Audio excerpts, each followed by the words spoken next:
അച്ഛനെയും അമ്മയും എന്റെ കൺമുന്നിൽ വെച്ച് എന്നെ അവര് കൊന്നു. കൊച്ചുകുട്ടിയാന്ന് പോലും നോക്കാതെ എന്നെ അവൻ നശിപ്പിച്ചു. അവനെ കൊല്ലുന്നവരെ എനിക്ക് മനഃശാന്തി കിട്ടില്ല. സാറ് വിളിക്കുന്നത് കേട്ടില്ലേ? എങ്ക ചത്തതുകൊണ്ട് നമ്മളെ മെനക്കെടുത്തുക. അതെ സർ.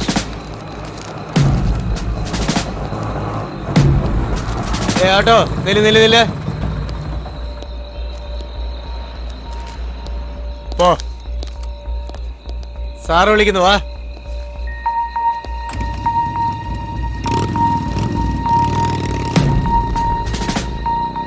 ഈ അസമയത്ത് എവിടുന്ന് വരിക? സിനിമയ്ക്ക് പോയിട്ട് വരാണ് സർ. എന്താ? സിനിമയ്ക്കാണ് സർ ടിക്കറ്റ്. ആ പെണ്ണേതാ? പരിചയമുള്ള കുട്ടിയാണ് സർ. ഇനി വന്നേ.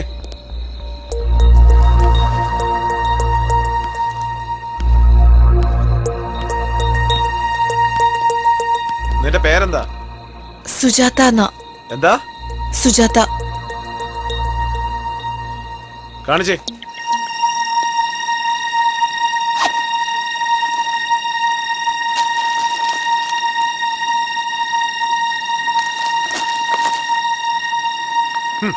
പോ.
എന്റെ ഏരിയയിൽ കടന്നു വന്നിട്ട് അങ്ങനെയാരും ജീവനോട് തിരിച്ചു പോണ്ട.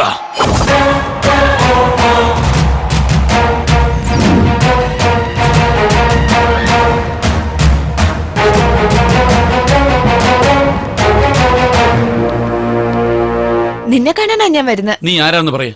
എന്താ സൂരി? നീ ആരാണെന്ന് പറയാ. കോടിയെ കൊല്ല നീ എന്തിനാ ട്രൈ ചെയ്ത? നീ കണ്ടോ? ആരും കണ്ടു കാണില്ല എന്നാ ഞാൻ വിചാരിച്ച.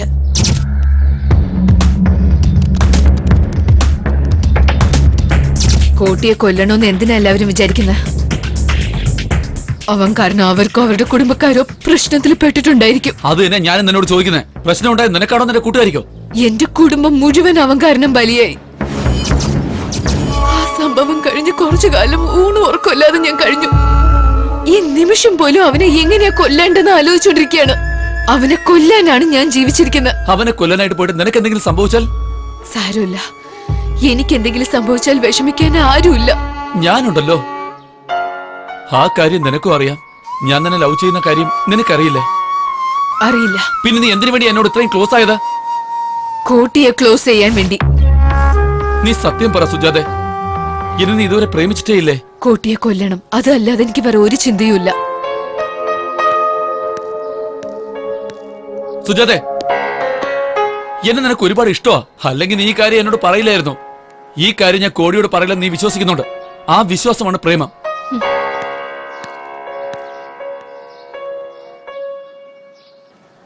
മോളെ ആശേ, സുഖമാണോ? ഞാൻ എന്റെ ക്ലാസ്സിൽ ഫസ്റ്റ് റാങ്ക് ആണ് അച്ഛാ. ആണോ? ആ. എന്തായാലും അച്ഛന് വളരെ സന്തോഷായി. നിനക്ക് എന്താ വേണ്ടെന്ന് പറ.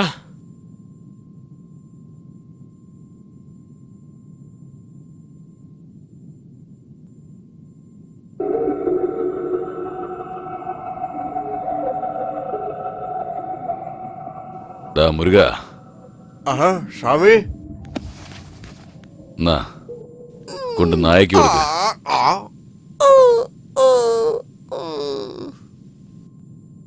വിളിച്ചപ്പോ ഞാൻ എന്തൊക്കെയോ കൊതിച്ചു പോയി. നായിന്റെ അടുത്തുള്ള നന്ദി പോലും മനുഷ്യന്റെ അടുത്ത് ഇല്ലടാ. ഇതിനൊക്കെ എന്ത് പറയാണ്? മാറി നിക്കടാ. എന്നാ ഞാൻ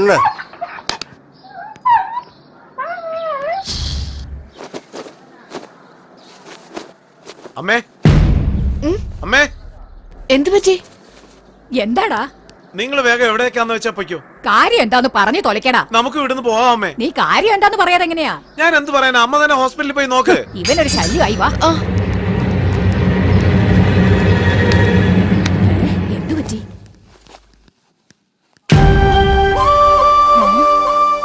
ലക്ഷ്മി, സുജാത വന്നിരിക്കുന്നു, നോക്ക്.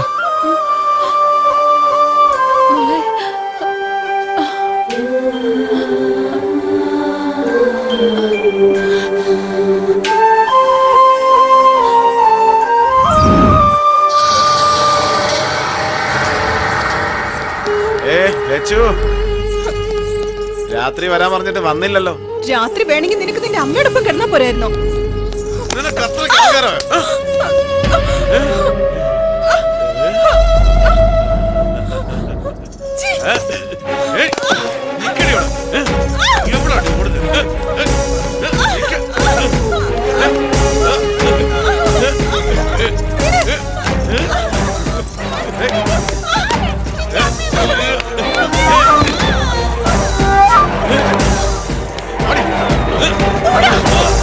വേണ്ട ലക്ഷ്മി,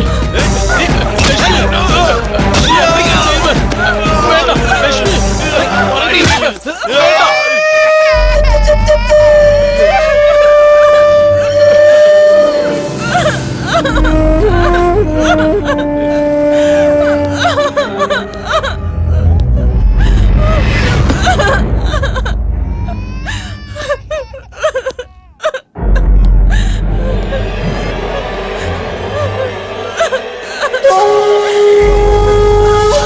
അവളൊന്നും ചെയ്യരുത് ചേട്ടാ, ദയവ് ചെയ്തൊന്നും ചെയ്യരുത്.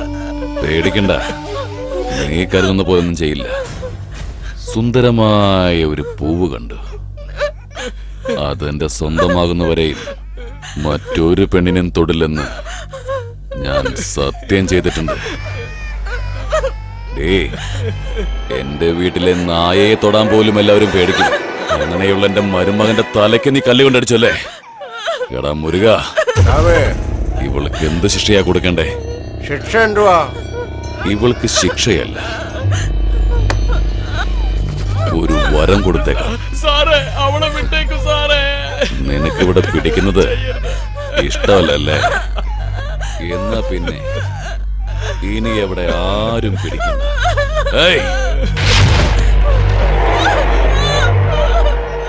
സാറേ, പാല് കുടിക്കുന്ന ചെറിയ കുട്ടിയുണ്ട് സാറേ, ഒന്നും ചെയ്യരുത് സാറേ.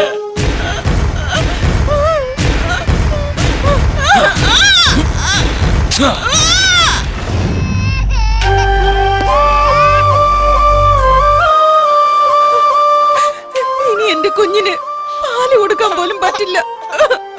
വിഷമിക്കേണ്ട ലക്ഷ്മി, കരയരുത്.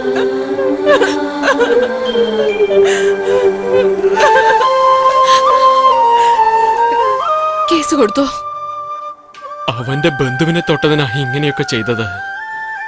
ഇനി അവനെതിരെ കേസ് കൂടെ കൊടുത്താലോ?